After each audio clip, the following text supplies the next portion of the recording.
জাতীয় স্মৃতিসৌধে শ্রদ্ধা জানিয়ে এনসিপির আনুষ্ঠানিক যাত্রা। সুশাসন প্রতিষ্ঠায় সরকার পরিবর্তন যথেষ্ট নয়, শাসন কাঠামো পরিবর্তনে গুরুত্ব।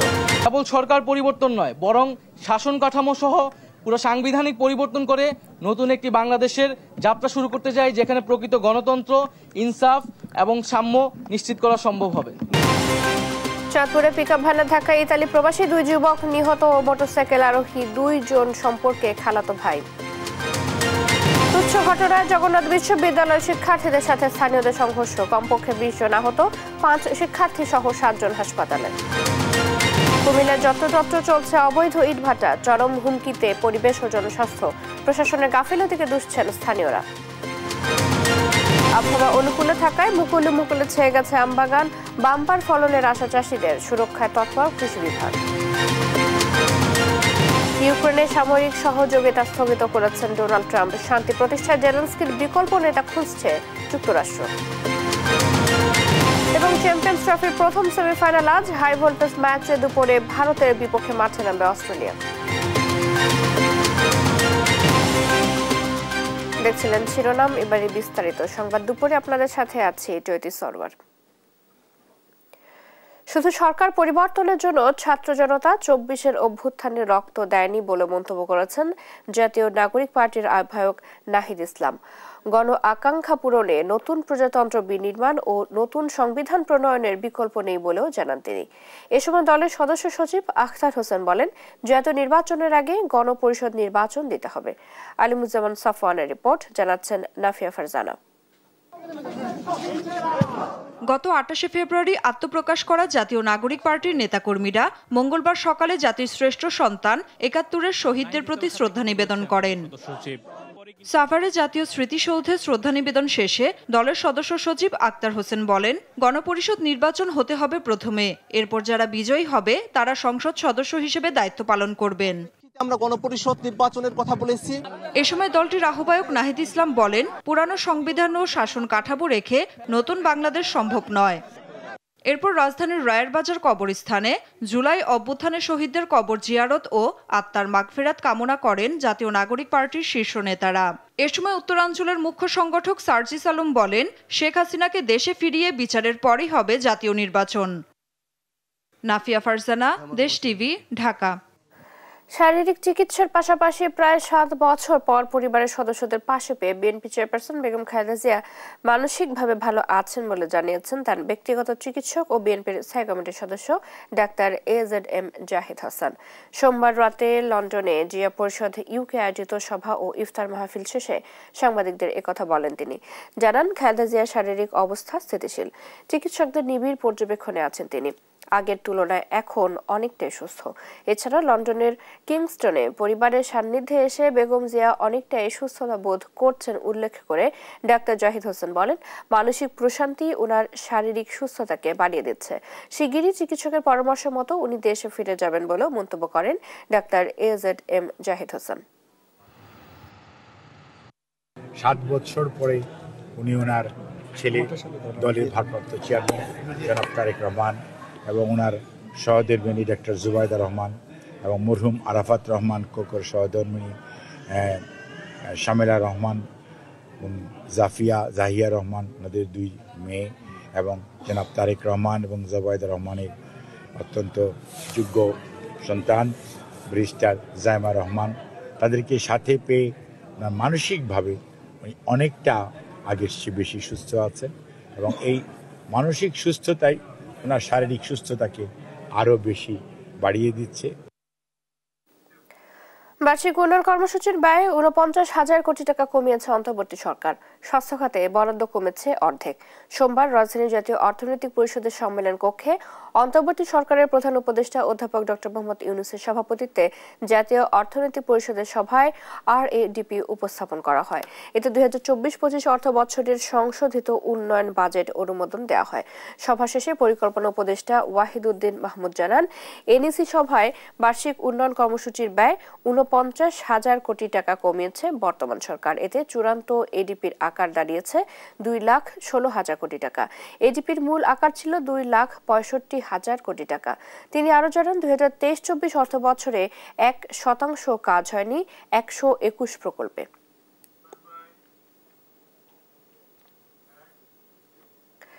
চলতি বছর ডিসেম্বরের আগেই জাতীয় নির্বাচন হতে পারে বলে জানিয়েছেন প্রধান উপদেষ্টা ডক্টর মোহাম্মদ ইউনূস। দুপুরে নিজ কার্যালয়ে EU commissioner for equality and crisis management হাজা লাহবিবের সাথে বৈঠকে একথা জানান তিনি। এ সময় ইইউ কমিশনার জানান, রোহিঙ্গা শরণার্থীদের সহায়তায় 68 মিলিয়ন ইউরো দেবে ইইউ। এদিকে প্রধান উপদেষ্টার সাথে বৈঠকের পর হাজা লাহবিব বিকেলে মন্ত্রণালয়ে পররাষ্ট্র উপদেষ্টার সাথে বৈঠক করেন। ত্রাণ সহায়তা ছাড়া রোহিঙ্গা প্রত্যাবাসনে ইইউ কোনো উদ্যোগ নিচ্ছে কিনা জানতে চাইলে তিনি বলেন, কূটনৈতিক আলোচনা, অর্থনৈতিক নিষেধাজ্ঞা সহ মিয়ানমারের উপর সর্বোচ্চ চাপ দিয়ে রোহিঙ্গা প্রত্যাবাসনে বাংলাদেশের পাশে আছে EU. We are supporting Bangladesh with all means, and we are using all tools. It means diplomacy, it means sanctions against Myanmar, it means pressure, also economic pressure, and support for the hosting communities here in Bangladesh and in the region. অন্তর্বর্তী সরকারের সদিচ্ছা থাকলে December নয় জুনের মধ্যে জাতীয় নির্বাচন সম্ভব বলে মন্তব্য করেছেন বিএনপির স্থায়ী কমিটির সদস্য আমির খসরু মাহমুদ চৌধুরী।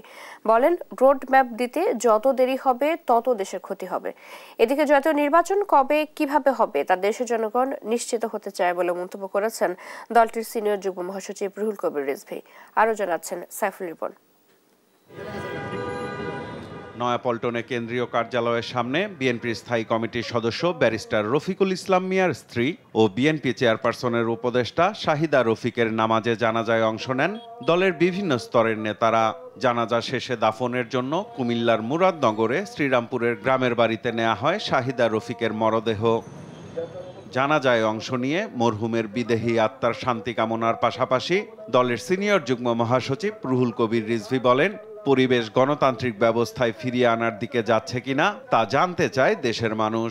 নির্বাচন কবে হবে, কিভাবে হবে এবং মানুষের মধ্যে যাতে কোনো ধরনের দ্বিধা না থাকে, একটা অবাধ সুষ্ঠু নির্বাচনে সকলের অংশগ্রহণ নিশ্চিত হয়, এই পরিবেশগুলো এখন মানুষ নিশ্চিত করতে চায়। এদিকে কর আইনজীবীদের নবনির্বাচিত কমিটির নেতাদের সাথে নিয়ে বিএনপির প্রতিষ্ঠাতা ও শহীদ রাষ্ট্রপতি জিয়াউর রহমানের কবরে শ্রদ্ধা জানান দলটির স্থায়ী কমিটির সদস্য আমির খসরু মাহমুদ চৌধুরী। পরে সাংবাদিকদের সাথে আলাপকালে কথা বলেন নতুন রাজনৈতিক দল নিয়ে। দিনের শেষে সবার যে চিন্তা ভাবনা ধারণা, এটা নিয়ে জনগণের কাছে যেতে হবে নির্বাচনের জন্য, এবং নির্বাচনে গিয়ে তারা যার যার যেটা ম্যান্ডেট নিতে চায় জনগণের কাছ থেকে, তাদের বিষয়গুলো জনগণের কাছ থেকে ম্যান্ডেট নিয়ে পাশ করে সংসদে আসতে হবে এবং সংসদে সেগুলো পাশ করবে। দ্রুততম সময়ে গণতান্ত্রিক অর্ডার ফিরিয়ে আনতে হবে। এক এক দিন যাচ্ছে গণতান্ত্রিক সরকার ব্যতীত এক একদিন সমস্যা বাড়ছে। সাংবাদিকদের প্রশ্নের জবাবে জানান, সরকার চাইলে জুনের মধ্যেই জাতীয় নির্বাচন করা সম্ভব। আর নির্বাচন তো জুন মাসের মধ্যে সম্ভব। নির্বাচন কমিশন যেটা বলছে, তারা তো তাদের প্রস্তুতি সম্বন্ধে কোনো সন্দেহ তো কেউ প্রকাশ করছে না। সুতরাং এটা তো সরকারকে বলতে হবে, সরকারের পলিটিক্যাল উইল থাকতে হবে, ইচ্ছা থাকতে হবে, এবং সেটার অপেক্ষায় জনগণ আছে। গণতান্ত্রিক ব্যবস্থার অনিশ্চয়তার কারণে ভেতরে বাইরে বাংলাদেশের অংশীজনরা বিভিন্ন বিষয়ে স্বল্প মধ্যম ও দীর্ঘমেয়াদে তাদের সিদ্ধান্ত নিতে পারছে না বলেও মন্তব্য করেন আমির খসরু মাহমুদ চৌধুরী।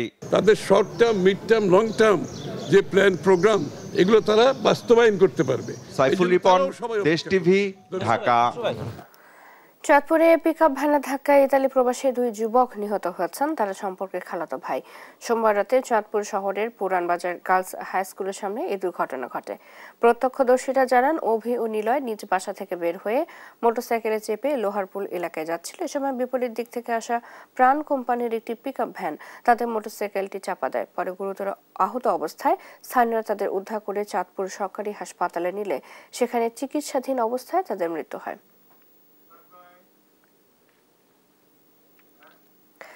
তুচ্ছ ঘটনাকে কেন্দ্র করে পুরান ঢাকার ধুলাইখাল এলাকায় জগন্নাথ বিশ্ববিদ্যালয়ের শিক্ষার্থীদের সাথে স্থানীয়দের সংঘর্ষের ঘটনা ঘটেছে। এতে কমপক্ষে আহত হন 20 জন। এর মধ্যে বিশ্ববিদ্যালয়ের 5 জন শিক্ষার্থী সহ 7 জন হাসপাতালে চিকিৎসাধীন রয়েছে। সোমবার রাতে নির্মাণাধীন ঢালাইয়ের ওপর পা দেওয়ার ঘটনাকে কেন্দ্র করে জগন্নাথ বিশ্ববিদ্যালয়ের সাংবাদিকতা বিভাগের শিক্ষার্থী নাহিদ হাসান সম্রাটকে লাঞ্ছিত করে পুরান ঢাকার লালচান মুকিম লেন এলাকার কতিপয় যুবক। এর জেরে সম্রাটের কয়েকজন সহপাঠী সেখানে বিষয়টি প্রতিবাদ করলে তাদের উপর স্থানীয় যুবদল নেতা শহীদুল ইসলাম শহীদের নেতৃত্বে হামলার অভিযোগ ওঠে। পরে বিশ্ববিদ্যালয়ের শিক্ষার্থীরা ঘটনাস্থলে জড়ো হলে মুহূর্তে রণক্ষেত্রে পরিণত হয় ক্যাম্পাস সংলগ্ন এলাকা। রাতভর চলা দুপক্ষের সংঘাত নিয়ন্ত্রণে আনার চেষ্টা করে আইনশৃঙ্খলা বাহিনীর সদস্যরা। পরে রাত 4টার দিকে বিশ্ববিদ্যালয় প্রক্টর ও ভিসির আশ্বাসে শিক্ষার্থীরা স্থান ত্যাগ করে।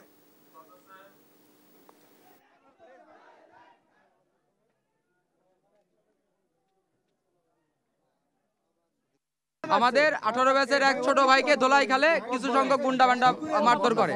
আমরা যাওয়ার পরে এই এলাকার গুন্ডাবান্ডারা আমাদের উপর অতর্কিতভাবে হামলা করে। আমরা যারা আছি আমাদের আরো কিছু ফোর্স আসতেছে, আমরা এরপরে আমরা ওনাদের অভিযোগের প্রেক্ষিতে যে অভিযোগগুলো আছে সেগুলো আমরা ব্যবস্থা নেব। ভেজাল প্রতিরোধ ও পণ্যমূল্য নিয়ন্ত্রণে অভিযান পরিচালনা করছে ভোক্তা অধিদপ্তর। এই বিষয়ে জানাতে সরাসরি যুক্ত হচ্ছেন সহকর্মী ফজলে আদিত্য।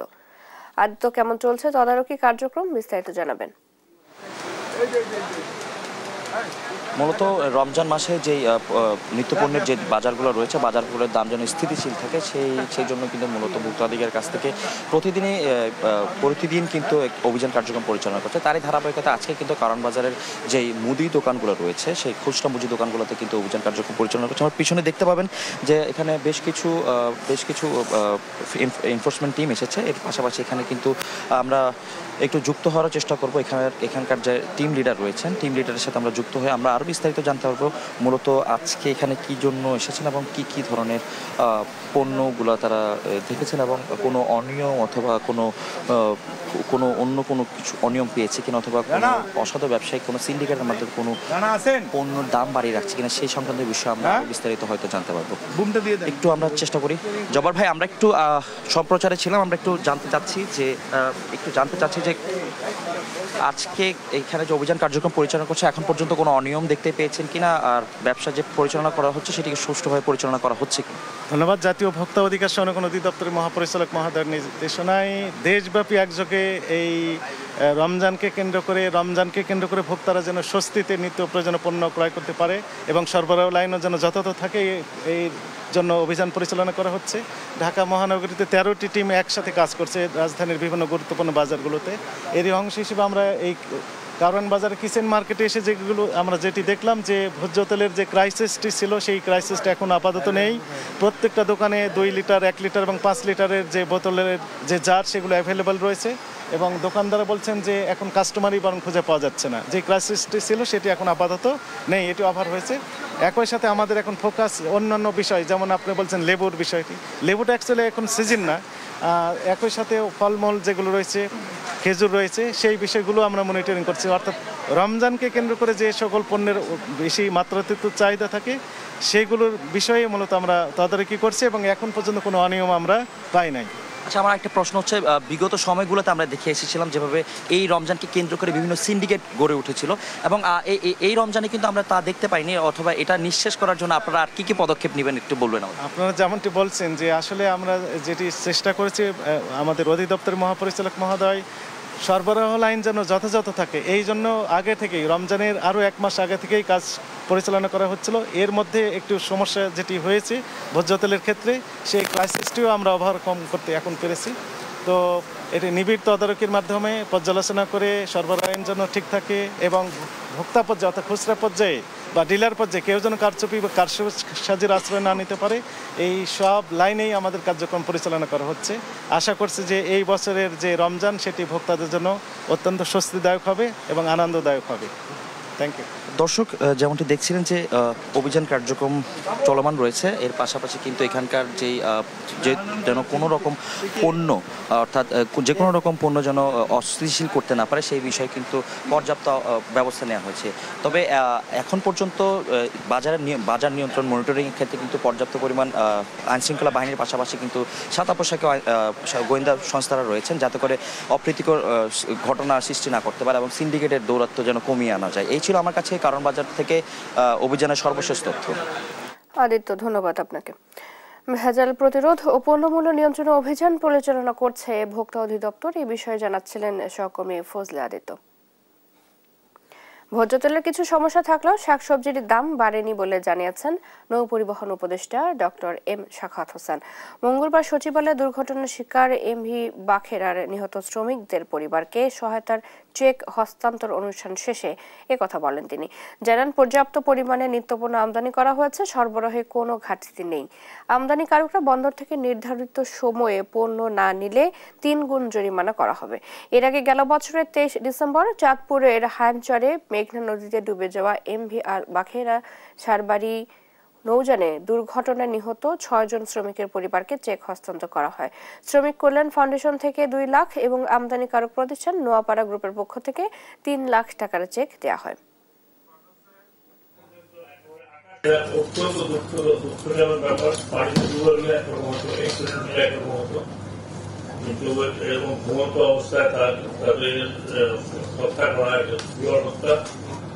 আমাদের তরফ থেকে চেষ্টা থাকবে যে কোনোভাবেই এইভাবে একটু হালকাভাবে পার না হয়, এবং আমরা দুঃখ প্রকাশ করছি। অবৈধ সম্পদ অর্জন ও তথ্য গোপনের অভিযোগের মামলায় 13 বছরের দণ্ড থেকে খালাস চেয়ে বিএনপি নেতা আমানুল্লাহ আমানের আপিলের রায়ের জন্য আগামী 30 এপ্রিল দিন ধার্য করেছেন আপিল বিভাগ। মঙ্গলবার বিচারপতি মোহাম্মদ আশফাকুল ইসলামের নেতৃত্বাধীন আপিল বিভাগ এই আদেশ দেন। আমানের আইনজীবী ব্যারিস্টার মাহবুব উদ্দিন খোকন বলেন, তার বিরুদ্ধে দুর্নীতির কোনো সম্পৃক্ততা নেই। ন্যায় বিচারের প্রত্যাশাও জানান এই আইনজীবী। এর আগে 2023 সালের 12 সেপ্টেম্বর দুর্নীতির মামলায় 13 বছরের সাজার বিরুদ্ধে আপিল দায়ের করেন বিএনপি নেতা আমানুল্লাহ আমান। 2007 সালের 6 মার্চ সম্পদের তথ্য গোপন ও জ্ঞাত আয় বহির্ভূত সম্পদ অর্জনের অভিযোগে রাজধানী কাফরুল থানায় আমান দম্পতির বিরুদ্ধে মামলা করে দুদক।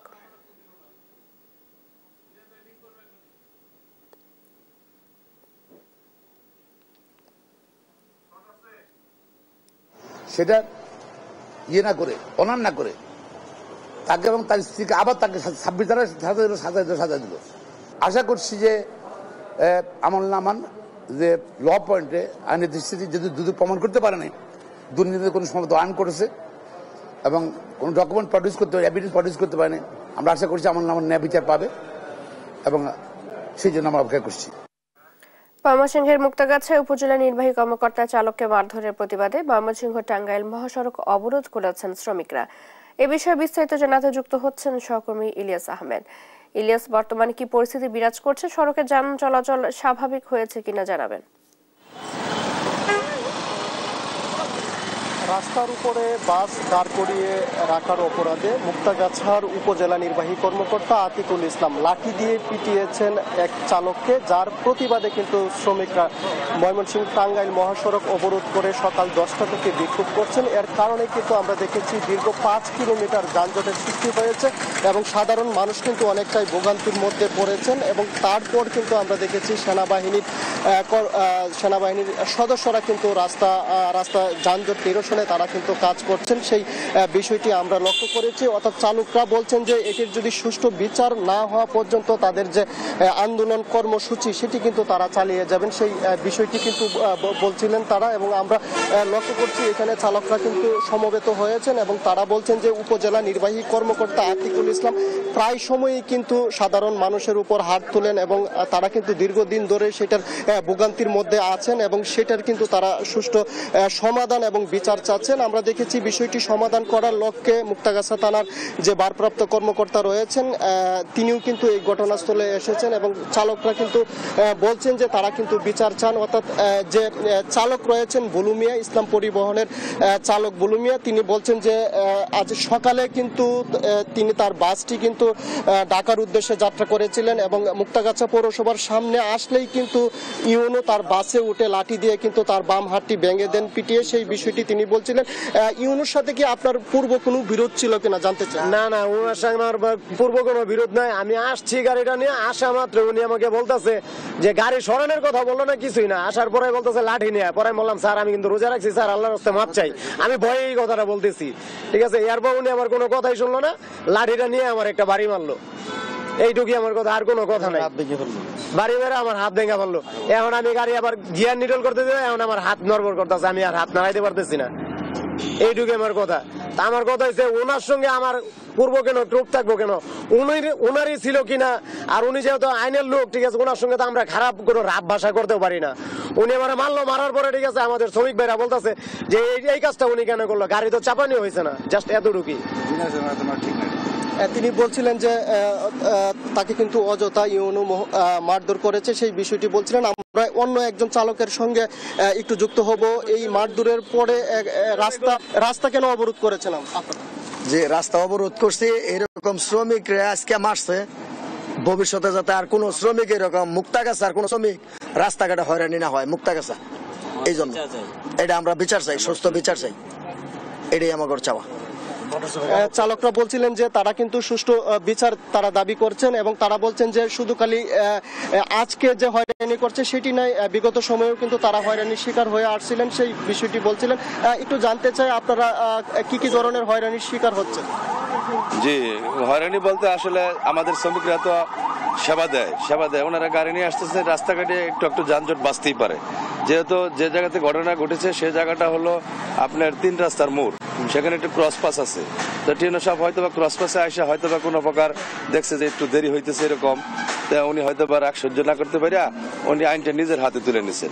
উনি নিজে যে আমার স্টিয়ারিং এ বসা শ্রমিকের গায়ে হাত দিচ্ছেন, এটা সকল শ্রমিকের গায়ে লেগেছে, আমাদের গায়েও লেগেছে।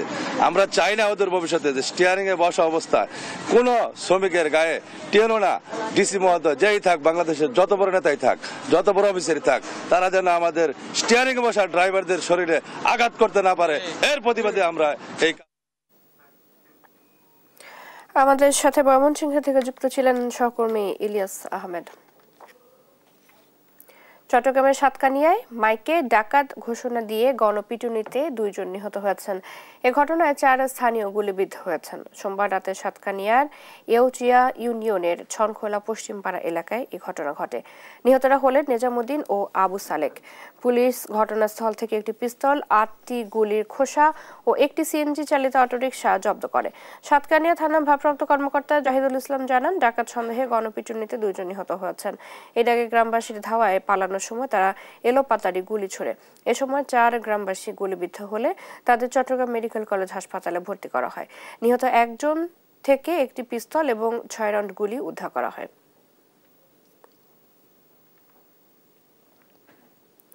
সরকারি নিয়মনীতি তোয়াক্কা না করে কুমিল্লার যত্রতত্র গড়ে উঠেছে অসংখ্য অবৈধ ইটভাটা। মুনাফালোভী এক শ্রেণীর প্রভাবশালী ব্যক্তিরা এসব ইটভাটা গড়ে তুলছে বলে অভিযোগ করছেন স্থানীয়রা।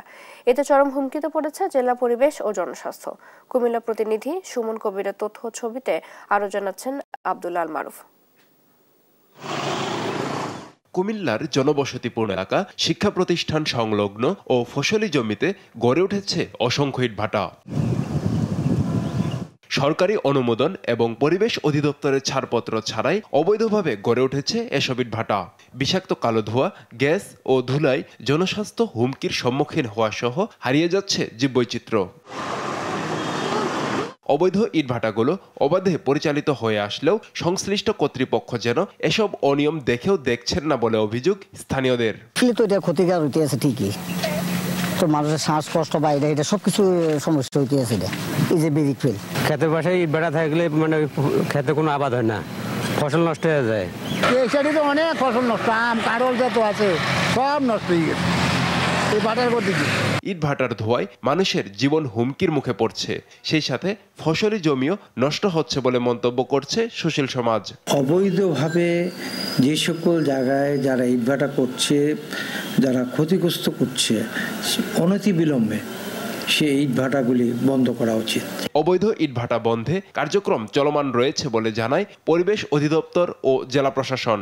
যেগুলো অবৈধ ইটভাটা চালাচ্ছে তাদের প্রায় 8টা ইটভাটা ভাঙা হয়েছে। এর মধ্যে প্রায় 15-20 লাখ টাকা জরিমানা করা হয়েছে। নিয়মিত এই অভিযান অব্যাহত থাকবে। আমাদের জেলা প্রশাসনের পক্ষ থেকে আমাদের নিয়মিত ভ্রাম্যমাণ আদালতের কার্যক্রম পরিচালনা করা হচ্ছে এবং আপনারা জানেন যে ইতিমধ্যে আমাদের গত 1 সপ্তাহে কুমিল্লা জেলায় প্রায় 31টি অবৈধ ইটভাটা বন্ধ করা হয়েছে এবং আমরা এই ক্ষেত্রে জেলা প্রশাসনের পক্ষ থেকে আমরা কঠোর অবস্থানে আছি। কুমিল্লায় 106টি ইটভাটা পরিবেশ অধিদপ্তরের ছাড়পত্র নিয়ে তাদের কার্যক্রম পরিচালনা করছে, আর 32টি অবৈধ ইটভাটা অভিযান পরিচালনা করে বন্ধ করেছে প্রশাসন। নিউজ ডেস্ক, দেশ টিভি। এই মুহূর্তে কথা বলছেন বাংলাদেশ ব্যাংকের গভর্নর, আমরা সরাসরি যুক্ত হচ্ছি সেখানে।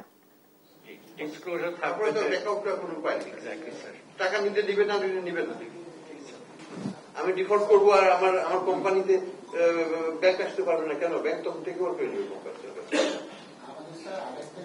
So Mexico flag companies will know that John the bank has the right to take over the whole world because of the amount of loans they have taken.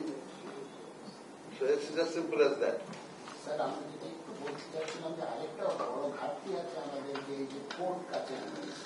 ওটা নিয়ে আমরা আলাদা একটা যাচ্ছি, দেখা যাচ্ছে। Not only courts, competent court, এবং ওই ঘুরানো ডেট দিয়ে এগুলো তো হবে।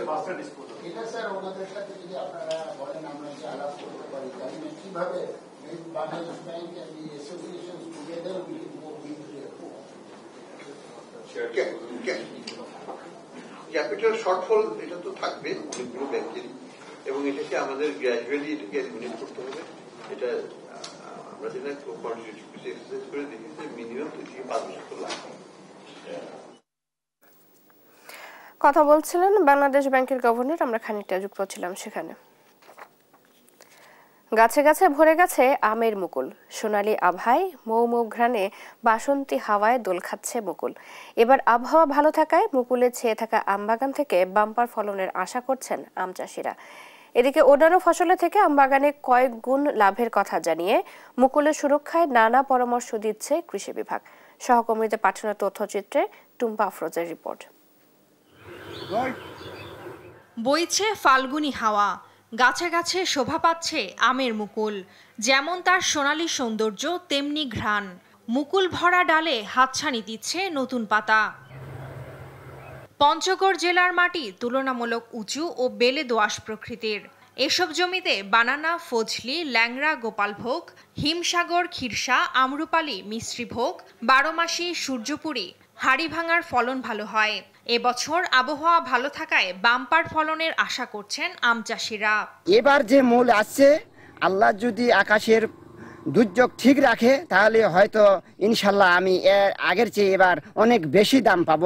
আশেপাশে এলাকার সব দিকে শুধু আমের বাগান করছে, আমের বাগান করে মানুষজন আর্থিকভাবে লাভবান হচ্ছে। অন্যান্য ফসলের থেকে আম বাগানে কয়েক গুণ লাভের কথা জানিয়ে মুকুলের সুরক্ষায় নানা পরামর্শ দিচ্ছে কৃষি বিভাগ। কৃষি সম্প্রসারণ বিভাগের পক্ষ থেকে চাষিদেরকে পরামর্শ দিচ্ছি কিভাবে আম উৎপাদন করতে হয় এবং এই আম কিভাবে জৈব বালাইনাশক বীজ দিয়ে আমরা সেফ ফুড করতে পারি। মেহেরপুরের আম বাগানগুলো ভরে গেছে মুকুলে। স্বাদ ও পুষ্টিগুণে এ জেলার আমের সুখ্যাতি সর্বত্রই। তাই মেহেরপুরের আম এখন দেশের গণ্ডি পেরিয়ে রপ্তানি হচ্ছে ইউরোপের বাজারে। ফলন এবং মান ধরে রাখতে ব্যস্ত সময়ে পার করছেন বাগান মালিকরা। এবার খুব সুন্দর মুকুল হয়েছে, এত মুকুল হয়েছে বলার কথা না। আমার 65 বছর বয়স, তার ভিতরে এই বছরকার মতো আমের মূল আমি আর এত আমের মূল দেখিনি। যদি ঝড়ঝাপটাতে যদি না নষ্ট হয় তাহলে এবার আশা করি যে এবার খুব ভালো আম হবে। এখানকার চাষিদেরও প্রয়োজনীয় সহায়তা দিচ্ছে স্থানীয় কৃষি বিভাগ। যে সমস্ত গাছে এখন পর্যন্ত 3-4 ইঞ্চি মুকুল বের হচ্ছে, ওই সমস্ত গাছে একটা ফাঙ্গিসাইড একটা ইনসেক্টিসাইড দিলে তাহলে যে ঘন কুয়াশা দিয়ে বাইসিডিয়াম গ্রো করে, ছত্রাক গ্রো করে, আমের মুকুল পুড়ে যায়, সেই পোড়া সমস্যা থেকে তারা অনেকটাই সেটা কন্ট্রোল করতে পারবে। বড় কোনো প্রাকৃতিক দুর্যোগ না হলে এবার বাম্পার ফলনের আশা পঞ্চগড় ও মেহেরপুরের আম চাষিদের।